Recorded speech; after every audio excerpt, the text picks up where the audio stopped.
اور اب تو ابا بھی ان کے ساتھ نہیں رہے تھے۔ اماں عدت میں تھیں اور دادی بھی، دونوں ایک ساتھ بیوہ ہو گئی تھی، مگر فرق یہ تھا کہ دادی کافی ضعیف تھی جبکہ میری اماں جوان تھی، اور میری دادی میری اماں کی وجہ سے بے حد پریشان رہنے لگی تھی، کیونکہ وہ اپنی باقی دونوں بہوؤں کا رویہ پہلے دن سے دیکھ رہی تھی۔ اب دادی کو یہی ڈر تھا کہ پتہ نہیں ان کی باقی دونوں بہویں میری اماں کے ساتھ کیا سلوک کریں گی، انہیں سکون سے رہنے بھی دیں گی یا نہیں۔ میں تو ابھی بہت چھوٹا تھا، ابھی تو مجھے پڑھ لکھ کر اپنے پیروں پر کھڑا ہونے میں بہت وقت لگنا تھا، اس لیے دادی نے ایک ایسا فیصلہ لیا جو انہیں میری اماں اور میرے حق میں بہتر لگ رہا تھا۔ دادی نے چپکے سے یہ کام کیا اور 3 مہینے تک کسی کو خبر تک نہیں ہونے دی کہ وہ رشتے کروانے والی کے ذریعے میری اماں کا کوئی ایسا رشتہ دیکھ رہی تھی جو اماں کے ساتھ ساتھ مجھے بھی دل سے قبول کر لے، کیونکہ دادی نہیں چاہتی تھی کہ اماں اور میری زندگی اس طرح دوسروں کی غلامی میں گزرے، کیونکہ سب کچھ ان کے سامنے تھا۔ اماں بیوہ ہو کر بھی سکون سے عدت میں نہیں بیٹھ سکتی تھی، سارے گھر کے کام کرتے کرتے انہیں پورا دن گزر جاتا۔ میری تائی اپنی طبیعت کا بہانہ کر کے کاموں سے جان چھڑا لیتی، حالانکہ انہیں کوئی بھی بیماری نہیں تھی، اور میری چچی اپنے چھوٹے بیٹے کو سنبھالنے کا بہانہ بنا کر کمرے سے ہی نہیں نکلتی تھی۔ اس صورتحال میں دادی کو جو بہتر لگا انہوں نے وہی فیصلہ کیا، اور اس سلسلے میں میری نانی اور ماموں سے بھی بات کی، انہیں بھی اس بات پر کوئی اعتراض نہیں تھا۔ مگر جب میری اماں کی عدت پوری ہونے کے بعد دادی نے اماں کے سامنے یہ فیصلہ رکھا تو اماں نے انکار کر دیا اور کہنے لگیں کہ میں ساری زندگی اس گھر کے مکینوں کی خدمت کرتے ہوئے گزار دوں گی، اپنے بچے کو بھی پالوں گی، مگر دوسری شادی کر کے یہاں سے نہیں جاؤں گی۔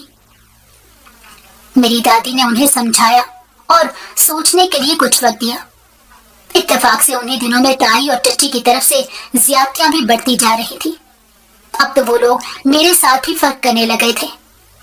میں 7ویں کلاس میں گیا تو مجھے نیا کورس دلوانے پر بھی تائی نے اماں کو خوب باتیں سنائی، حالانکہ ہمارا بھی اس گھر پر اتنا ہی حق تھا جتنا باقیوں کا تھا، لیکن صرف باپ کا سایہ سر پر نہ ہونے کی وجہ سے ہماری حیثیت بدل گئی تھی۔ دادی نے میری اماں کو سمجھانے کی دوبارہ کوشش کی اور کہا کہ جو رشتہ میں نے دیکھا ہے وہاں پر تم بھی راج کرو گی اور تمہارا بیٹا بھی سکون سے پل جائے گا، اس کی زندگی بن جائے گی۔ تو اماں نے خاموشی اختیار کر لی۔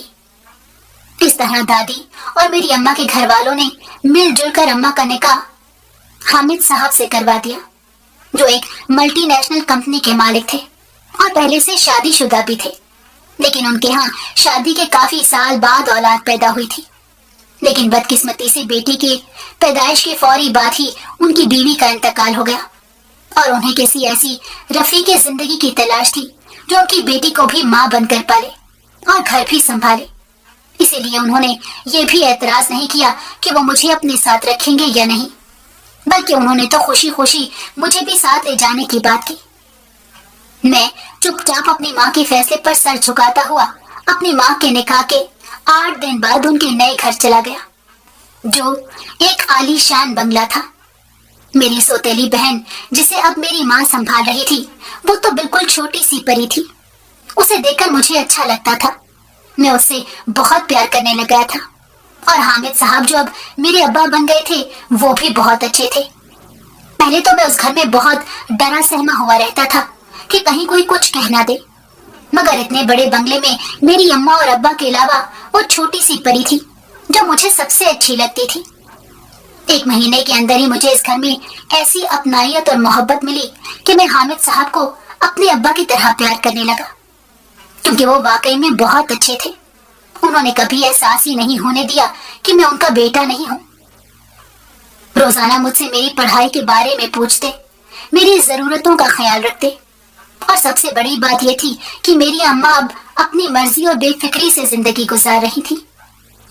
نئے گھر میں آنے کے بعد ابا نے مجھے نئے اسکول میں بھی داخل کروا دیا تھا۔ اس طرح آہستہ آہستہ زندگی ایک ڈگر پر چلنے لگی، اور پھر 1 سال بعد دادی کا انتقال ہو گیا۔ میں اور اماں حامد صاحب کے ساتھ ہی دادی کے انتقال پر وہاں گئے تھے، لیکن اب تو تائی اور چچی کے تیور ہی الگ تھے۔ دونوں اماں اور مجھ سے تو ایسے مل رہی تھیں کہ جیسے ہم دونوں سے محبت ہی بہت زیادہ ہو۔ لیکن میں ان کے سلوک بھولا نہیں تھا، اس لیے میرا دل ہی نہیں چاہتا تھا کہ میں ان لوگوں کے گھر جاؤں، مگر اماں کے ساتھ کبھی کبھی ان کے گھر چلا جایا کرتا تھا۔ دادی کے انتقال کے بعد انہوں نے اس گھر کو 2 حصوں میں بانٹ دیا اور تائی چچی الگ الگ رہنے لگ گئی، مگر کسی نے بھی ہمارا حصہ ہمیں دینے کی بات تک نہیں کی۔ ان کا تو یہ خیال تھا کہ اب تو ہم بہت امیر ہو چکے ہیں، ہمیں ان کے چھوٹے سے حصے کی ضرورت نہیں ہے، اور میری اماں نے بھی کوئی ڈیمانڈ نہیں کی، کیونکہ ابا نے انہیں کچھ بھی لینے سے منع کر دیا تھا، اور یہ بات میرے سامنے ہی ہوئی تھی جب ابا نے میری اماں سے کہا کہ میرا جو کچھ بھی ہے وہ میرے دونوں بچوں کا ہی ہے، اور میں اپنی زندگی میں ہی ساری جائیداد ان دونوں کے نام کر دوں گا، اس لیے آپ رضا اور ہماری بیٹی کے مستقبل کی بالکل فکر نہ کریں۔ بس اس کے بعد تو میری اماں نے دوبارہ اس بات کا ذکر ہی نہیں کیا، اور وقت پر لگا کر رونے لگا، اور میں کالج میں پہنچ گیا۔ میری چھوٹی بہن بھی پڑھ رہی تھی، اور ابا نے واقعی ساری جائیداد ہم دونوں بہن بھائیوں کے نام کر کے کاغذات اماں کو دکھائے اور پھر وکیل کے حوالے کر دیے۔ میں اپنے ابا کی بے حد عزت کرتا تھا، اور مجھے ان سے محبت بھی بہت تھی، اور میری بہن میں تو میری جان تھی، وہ بھی بھائی بھائی کہتے نہیں تھکتی تھی۔ تعلیم مکمل ہونے کے بعد میرا ارادہ ابا کا بزنس جوائن کرنے کا ہی تھا، کیونکہ ابا اور اماں دونوں یہی چاہتے تھے، اس لیے میں نے بھی ان کی خواہش کا احترام کیا، اور انٹر مکمل ہونے کے بعد آگے داخلہ بھی لے لیا اور ابا کے ساتھ آفس بھی جانے لگ گیا۔ تب اماں نے اپنی معصوم سے خواہش کا اظہار کیا کہ وہ میری شادی کرنا چاہتی ہیں، میری خوشیاں دیکھنا چاہتی ہیں، تو میں نے بھی انکار نہیں کیا، کیونکہ میری ماں نے زندگی میں پہلی بار مجھ سے کچھ مانگا تھا، میں انہیں کیسے انکار کر سکتا تھا۔ میں نے اپنی شادی کا فیصلہ ان کے ہاتھ میں دے دیا اور خود بے فکری سے ابا کے ساتھ بزنس سنبھالنے لگا۔ اماں میرے لیے لڑکیاں دیکھتی تھی اور دوسرے دن مجھے کوئی نہ کوئی تصویر دکھاتی، تو ابا بھی مجھے خوب چھیڑتے تھے۔ اب تو روز رات کے کھانے پر یہی شغل میلہ لگا رہتا تھا، اور پھر اماں نے میرے لیے ایک لڑکی پسند کی جس کا تعلق مڈل کلاس گھرانے سے تھا۔ حالانکہ میری چچی تو یہ چاہتی تھی کہ اماں اپنے بیٹے کے لیے ان کی بیٹی کا رشتہ لے لیں، مگر میں ایسا بالکل بھی نہیں سوچ سکتا تھا، اور اماں اچھی طرح جانتی تھی، اس لیے انہوں نے اپنی بہن سے معذرت کر لی، جس پر وہ ناراض بھی ہو گئی۔ لیکن اماں نے میرا رشتہ جہاں طے کیا، ہم سب بہت خوش تھے، خاص طور پر میری اماں اور بہن سب سے زیادہ خوش تھی۔ رشتہ طے ہونے کے اگلے دن سے ہی دونوں نے شاپنگ شروع کر دی۔ ابا نے اماں کو کریڈٹ کارڈ تھما دیا، اور پھر تو دونوں ماں بیٹی دل کے سارے ارمان نکالنے میں لگ گئی۔ میں بھی خوش تھا کہ سب کچھ بہت اچھا چل رہا ہے۔ میں سوچتا تھا کہ جیسے میری ماں نے پسند کیا ہے، یقیناً وہ بھی بہت اچھی ہوگی۔ میں نے 7 بھائی اور ان کی فیملی کو بھی دعوت دی تھی۔ 7 بھائی کے تو اب 2 بچے بھی تھے، مگر ہم دونوں ہی ان کی منگنی والا واقعہ نہیں بھولے تھے۔ 7 بھائی نے مجھے چھیڑتے ہوئے کہا کہ رضا میاں، خیال رکھنا کہیں تمہارے ساتھ بھی میرے والا کام نہ ہو جائے، اور پھر ہم دونوں نے ایک جاندار کہا لگایا۔ منگنی ہونے کے 1 مہینے بعد میری شادی ندا کے ساتھ ہو گئی۔ بارات پر تو سب کو نہیں لے کر گئے تھے، کیونکہ لڑکی والوں نے کم لوگوں کو بارات میں بلایا تھا، لیکن اماں ابا نے میرا ولیمہ بہت شاندار طریقے سے کیا، اور میرے سارے دوست بھی شامل تھے۔ جب ندا کو لا کر اسٹیج پر بٹھایا گیا اور پھر رسمیں وغیرہ ہو گئی، اور کھانے کے بعد جب میں اپنے دوستوں میں جا کر بیٹھا تو میرے دوست نے مجھے جو کہا اس کو سن کر تو میرے تن بدن میں آگ لگ گئی۔ وہ کہنے لگا کہ یار، یہ لڑکی تو میرے کزن کی منگیتر رہ چکی ہے، اور اس کے کریکٹر کی وجہ سے ہی اس کے گھر والوں نے منگنی توڑی تھی، لیکن تمہاری تو اس سے شادی ہو چکی ہے، اس لیے خیال سے رہنا۔ یہ کہہ کر وہ وہاں سے اٹھ کر ہی چلا گیا، اور میں عجیب سی کشمکش کا شکار ہو گیا، کیونکہ شادی تو واقعی ہو چکی تھی۔ اب میں کیا کر سکتا تھا؟ مگر میرے کانوں میں 7 بھائی کے وہ الفاظ گونجنے لگے کہ کوئی بھی قابل اعتبار نہیں ہوتا۔ اب مجھے سمجھ نہیں آ رہا تھا کہ میں کیا کروں۔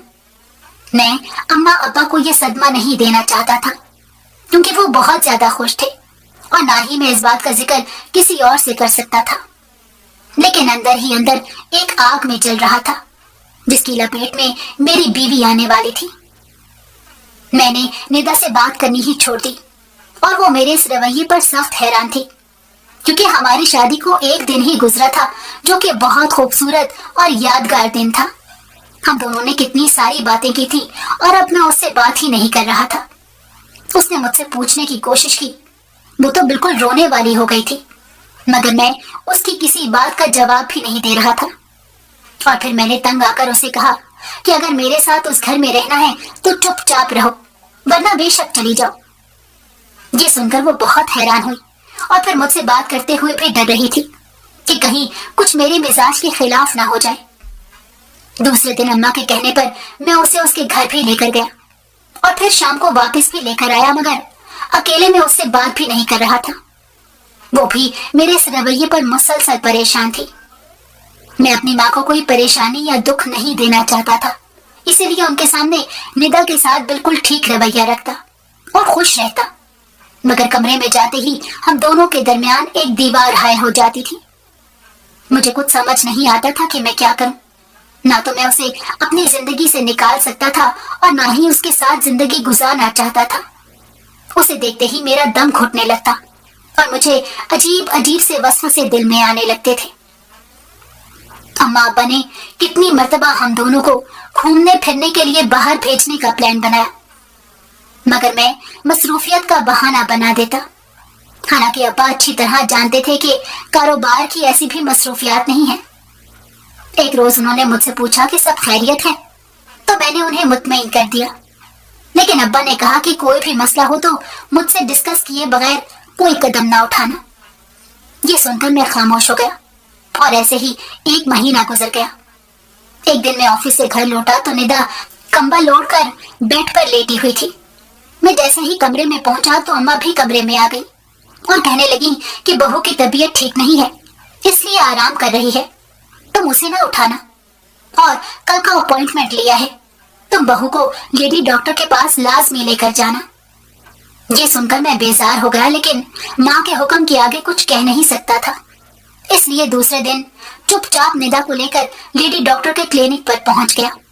اور اس نے جو خبر سنائی وہ سن کر تو میرے قدموں کے نیچے سے زمین ہی نکل گئی۔